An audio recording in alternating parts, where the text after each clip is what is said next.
Thank you very much for asking me to come and speak. What I have to say is important and emotional, so I've written it down and I'm going to read it to you. I want to make clear that what I'm about to say are my own views and not of all Extinction rebellion. I want to tell you about my mum. She was a Methodist preacher from Manchester. For 50 years, she spent all her free time raising monies for NGOs like yours, Oxfam, Christian Aid, Amnesty. She'd have me counting up the money on Sunday afternoons after church. She would tell me proudly each time how much money she'd raised. She was a difficult woman because she felt the pain of injustice and suffering. She said what she thought. She was emotional and abrupt. She had a reputation. Many people, mainly men, thought she was overdoing it, should calm down, be rational and sensible and reasonable. The NGOs in this country were built on the work of thousands of women like this. And it is in memory of my mum, in my mind, that I'm going to talk to you now. I am so fucked off. I am so fucked off. It is several decades since I was asked to speak in front of an audience like this. I was a top student at London School of Economics, but I opted to exit the system after my first year and spent 25 years working 60, 70 hours a week for less than £100 a week. First in this inner city and then growing food in rural West Wales. Manual labouring is no way to build a comfortable, secure career. But I have never had any intention of being involved in a system dedicated to greed and stupidity.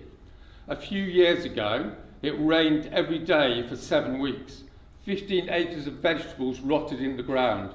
Everyone lost their jobs. I was out of my head with horror and stress.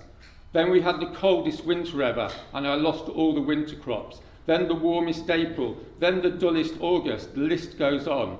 Last year it didn't rain for 12 weeks. It was the hottest summer ever. But it didn't matter because I don't grow veg outside anymore. I can't afford the risk. Last year, food production was down 30% across the Northern Hemisphere. We are facing an El Niño year this year and next, and so more record-breaking temperatures. A sustainability professor with decades of expertise says if this happens, there will be starvation in Europe in 3 years. A conservation biology professor with decades of expertise says the human race will be extinct in a decade. A climatology professor says we don't face a climate emergency, we face a climate catastrophe. Within 3 years, maybe this year, maybe a bit longer, the ice will all be completely melted in the summer in the Arctic. The ice will be gone all year round a decade later. Look at the graph, it's not complicated. The latent heat effect will massively increase global temperatures and weather chaos. Add that to the carbon lag, half a degree of increase already locked in. Add to that global dimming, at least half a degree already locked in. Add that to methane release, to forest fires, to Amazon dieback, acidification of the oceans, the collapse of the insect population. Is it just me, or is the situation beyond fucked? It's physics. There's no position on this, any more than there's a position on whether, if you fall off a cliff, whether or not you fall to your death. Gravity is a fact, not an opinion. And yet the governments are still allowing greenhouse emissions to increase. There are no words to describe such criminality. The Paris Agreement was dead before it was signed.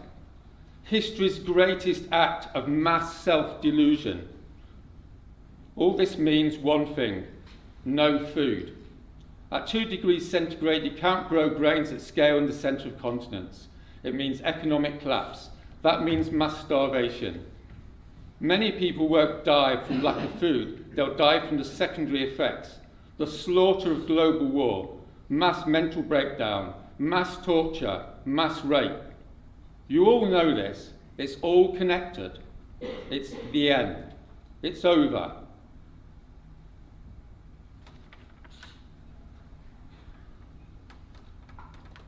I have some sense of what starvation feels like. I've been on 2 14-day hunger strikes in the last 3 years. One to get King's College to divest from fossil fuels, another to get the Labour Party to vote against Heathrow. King's College did the right thing, the Labour Party did not. As you get into the end of the second week, you really don't feel like doing anything after the mid-morning other than lie around. You're not even hungry anymore. It just makes you realise how vulnerable you are. We all are. A few weeks without food, without sustenance from this planet, and our bodies and minds pack up. We die. I was in a meeting the other week with the chief executive of Greenpeace. We talked about the situation. A Greenpeace guy in the room told us that their strategy is, quote, managed defeat. I couldn't find that mentioned on their website. Extinction Rebellion is not doing managed defeat. We are organising mass participation civil disobedience. We're not doing conferences and panels and Q&As. We are getting arrested and going to prison. We are not doing more warm words and resolutions. We are setting up assemblies where ordinary people can decide whether they want their children to be delivered to their deaths by the rich and powerful. We are not just sending out emails and asking for donations. We are going to force the governments to act. And if they don't, we'll bring them down and create a democracy fit for purpose. And yes, some may die in the process. Some of us have passed through the dark night of the soul and are ready. Or at least we are no longer fearful of our fear. So no, I'm not going to stay here. I'm not going to sit here or stand here and do my 5-minute slot and hear the moderator saying we've just heard an interesting diversity of views, as the King's College lecturer said when I was on a panel there last week, after I told the students they're soon going to die if they don't rebel. I'm not going to stay for the Q&A because there was no poetry after Auschwitz and there are no words after the facts on the climate and ecological emergency. I guess it is more than likely that you'll carry on anyway. That's the psychology of group pressure.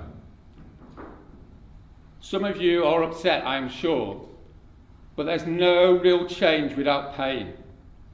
No doubt some will say that what I'm saying is defeatist and dangerous, as Natalie Bennett, ex-leader of the Green Party, did when I walked out of a public meeting on climate change. What I suggested then, as I suggest to you now, instead of continuing with the panel, you split up into small groups and share your emotional response to the prospect of losing everything you love. It seems to me that's the only human thing to do. I suggest you then go home and watch the professors on YouTube till you break down and cry like you don't think you're ever going to stop, and then come back and do what is now obvious. Rebel, both individually and as an organisation. For inspiration, look at the civil resistance struggles in the global south. What does it mean? It means arrest, imprisonment and hunger strikes. Come on the 15th of April, rebellion here in London, and join thousands of people who will stay on the streets for as long as it takes. Get your top people from behind their desks and start to lead for a change. That means, yes, arrest, prison and hunger strikes. If they won't, then go on hunger strike yourself until they do, or get replaced by people who will. You can contact me for how to do it. Because that's what we have to do. And that's what we would do if our parents were lying at home and hadn't eaten for weeks. That's what you do if there were body parts on the way to the tube. If there were women in this room who'd been raped. David Attenborough says we're heading for the collapse of civilization. You've probably heard that. But it's interesting, isn't it? He didn't spell out what that means because that would be impolite. It means what I've just told you. He won't be making a programme on it because that upsets people. I have to tell you, right, I hate upsetting people, but I love my children more. My love for this beautiful world trumps my fear of people's outrage, people who always want to kill the messenger. But I am truly sorry, and I apologise to you all. I want to finish by telling you a bit more about my mum. I held her hand as she was dying, and I remembered what she told me when I left home. She said she used to go into the toilet and cry. She didn't have to tell me why. Our house was always full of leaflets, newsletters, posters from NGOs telling her the terrible things that are happening in this world. Her heart was broken, but she held on to hope because these organisations told her that by raising money, writing letters, sending emails, the NGOs would be able to make it all better. They would fix it. It was a lie then, and it's an infinitely greater lie now. We have all been lying to ourselves. I have. You have. Everyone has. We now have a choice. I've made my choice to rebel, and you have to make a choice too. To continue lying to millions of people, selling hope while planning for managed defeat, or take hold of courage, walk through the fire and come out the other side. To do as the XR slogan says, to tell the truth and to act as if that truth is real. Someone told me recently that there's one thing worse than death, and that is hell, and hell is to live a massive lie. Those of you sitting here today have to decide if you're going to rebel and be the lucky ones, because you will escape the worst, and you may even find some inner peace and joy. The tragedy is what awaits for those of you who continue to sit there and don't face the pain. What awaits you are the horrors for which there are no polite words. Or as they say where I come from, you're going to be completely fucked up. If you're interested in signing up, my friend Doug is there. Thank you so much for listening to me.